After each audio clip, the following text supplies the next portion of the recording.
I have had an issue with the Kenyan education system for a long time. When I came across an article that talked about natives replacing colonizers and not decolonizing the system, I realized exactly what was bothering me. My schooling experience, and especially how the education system framed history as a subject, felt very Eurocentric. So, to unwrap all this, I decided to go on 2 trips. First, to gain some perspective, I visited my former primary school. Then, I went to talk with the article's author.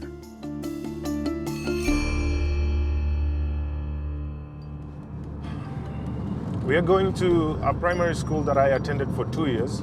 It's about 6 hours away from Nairobi, and it's also very close to my village, or rather where my parents were born and raised.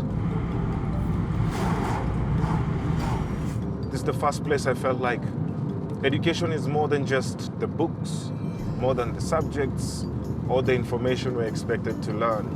So I want to visit this school because that's where it all started.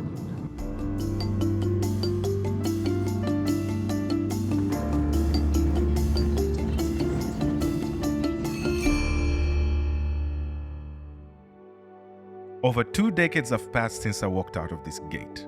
None of the current students here was even born when I left the school. I'm sure I will see my past self in them, and I wonder if they will see their future selves in me. My former mathematics teacher, Mr. Moriasi, with whom I share a name, is still here. I wonder if he will recognize me. I know a lot has changed, and I know a lot has stayed the same.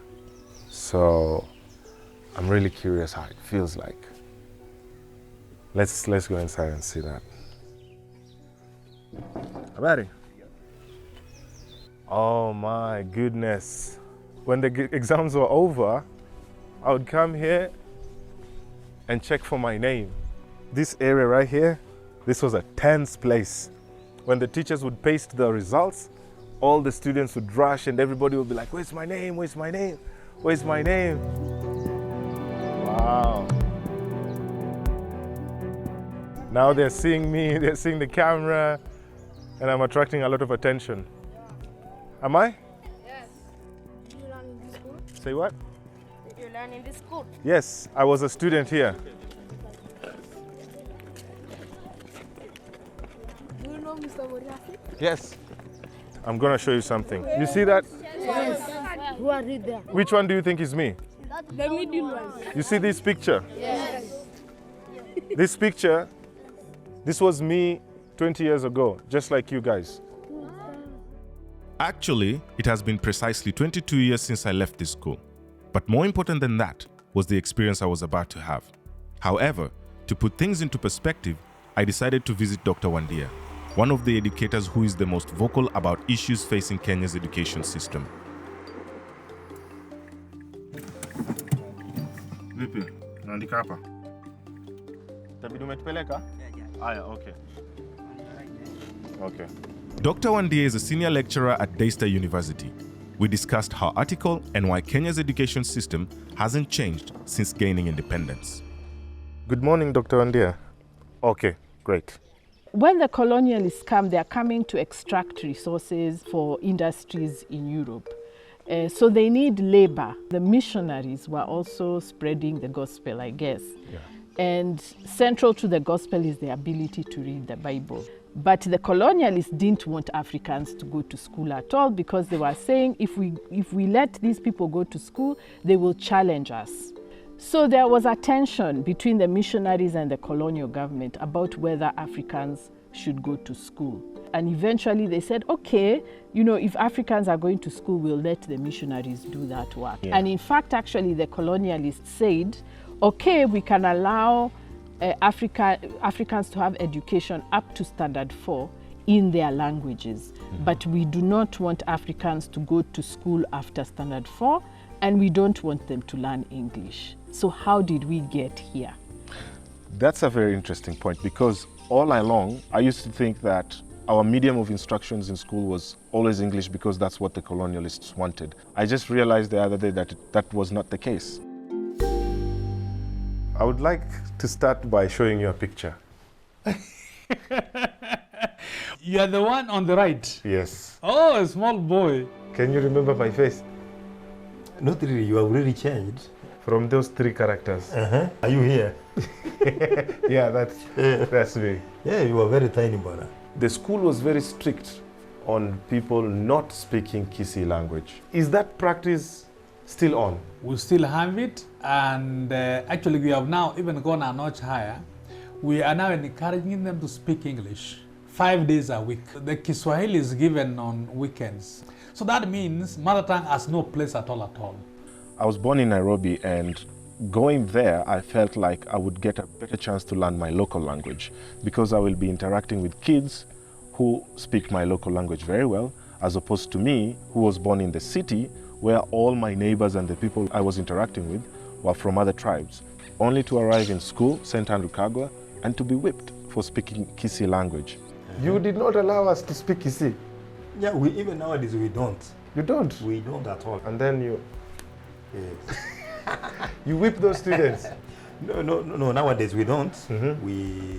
We try to talk to them. You know that the government does not allow that. Are you allowed to speak Kisii? No. You cannot speak Kisii? Yep. If you speak Kisii, what happens? That is. Okay, no, wait. Let me hear that from one person. I'll hear from you. When you speak Kisii, what happens? You are being given the disc and will be punished. What type of punishment? Like cages. The disc is an ingenious way of keeping track of Gusii speakers. It's a circular piece of wood passed from one student to another. At the end of the week, you have a chain that you can trace to the first person. Then all the Gusii speakers are paraded around and action is taken accordingly. I'm being punished for trying to be me because I always felt like my local language was part of my identity. So they're whipping my identity out of me. That was the feeling. What you were experiencing was not just about the language. It was saying you must be reduced to a vessel who will do a job for an employer or for the government. But who you are, what you want, where you come from, we don't care about that.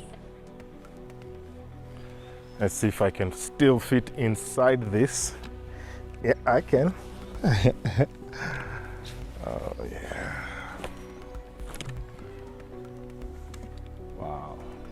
This was where we used to assemble for the school meetings in the morning, every morning. And right there is where I would be whooped for trying to speak Kisii. Today, because of exams and the environment and the weather, it's very conducive for them to hold the exams here. You can see everywhere inside the school, we have some writings on the wall, like we have the 10 Commandments there. They take the religious practices very seriously. Man, this is so nostalgic. Wow.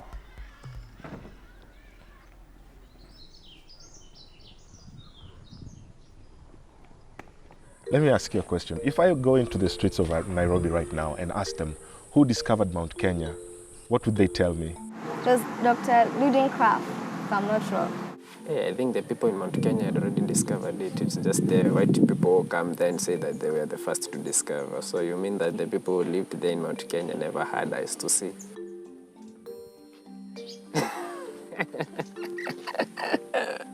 I know you want me to mention the European name, but I'm not going to do it.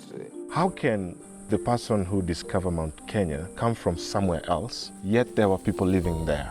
Yeah. That's from your own point of view. And what's your point of view? Okay, according to my point of view, from what we are taught in schools, yes, we are told that it's the explorers and missionaries who are able to discover these places. Is that still the case with our history books, with the content of our history books, and not just history, all the other subjects as well? That is still very much the case. We may have removed those discovery lines, but... Yeah, now it's, I checked again, now it's the first European to see. Why is that of interest to me as opposed to how the locals used to interact with that mountain? What you have now raised is how did that curriculum enter our education system? It is very bizarre because there were so many materials by Africans, even other European people who are not coming for the colonial project. When we get independent, first of all, the people who entered independence were already trained by the colonizers. So no matter what new innovations we try to come up with, policymakers are trained to think of education in a certain way. But don't you think this is our system and we are supposed to build that system? I think Kenya is still colonized because we are following other people's system. This was our school playing field. This is where I would come and run, exercise my muscles. It was so much fun to be here. Guys, what are you doing? Enjoy. I was in a bookshop and I just saw a history book from back in the days, and I opened it, and by chance I came through a KCSE question that was asking among the following, what are some of the problems that were faced by the missionaries in spreading Christianity? The only correct answers was hostile locals. Yes. What are some of the problems that the missionaries faced when they were spreading Christianity? Oh, that's an easier one. Okay. Okay, so first and foremost, we had the diseases. Second, we also had the hostility from the communities. I cannot describe myself as a hostile local if I am trying to repel something that is trying to come and take over something that I have. So I'm not necessarily being hostile. I could be hostile, yes, but it is me trying to defend myself. When the Kenya Institute of Curriculum Development introduced the competency-based curriculum in 2017, there was hope for progress. However, years later, the CBC system has a lot of problems and has not addressed the issue of why we educate. It's a good system. We are moving towards a right direction, but the problem is we have not really understood what's going to happen. Yeah. As parents, we don't have information about the CBC. We don't even know the selection process. We don't know which schools they are going to. So we're in the dark. We know nothing. I like it. We have embraced it. Only a few challenges. Yes. When you are giving them a test, you require many papers. You print. So that can be a cost. In some areas like that, it can be expensive. Kenyans, you want a story of they sat down, considered, and thought this is the best thing. They had research. Yeah. There is no research supporting CBC. I'm telling you. So even if I go looking for that, you will not find it. We are not preparing the next generation using the legacy and the knowledge that we have. What we are doing is preparing kids for employers and for civil service. And even the education officials themselves said that we don't want so much knowledge, we want skills, which was exactly what the colonialists said. The question of why do we educate is not in the media and it's not in public discourse. This is the first interview a journalist has asked me the questions you're asking. I'm never asked, what is your experience as a teacher? The solution is to build an alternative narrative. So what you're doing, that's what we all need to do. We need to build an alternative narrative of education so that we pressure the education system to change. But just keeping on asking 844 CBC, it's not going to help us answer the questions. What an experience that was for me. I knew what I was going to see.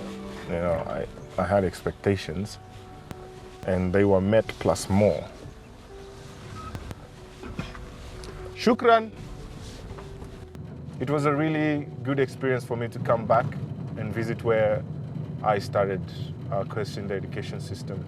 And also, we spoke to the teachers, and they also have some issues with the CBC, but they are happy with some of the changes that it has brought. They just need more support from the government. The students, most of them don't even know what's going on.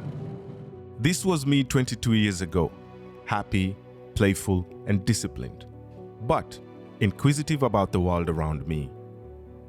I am curious as to what questions these students have, and I wonder if it will take another 22 years for them to find answers. They are tomorrow's so-called leaders, and I hope they are asking the right questions.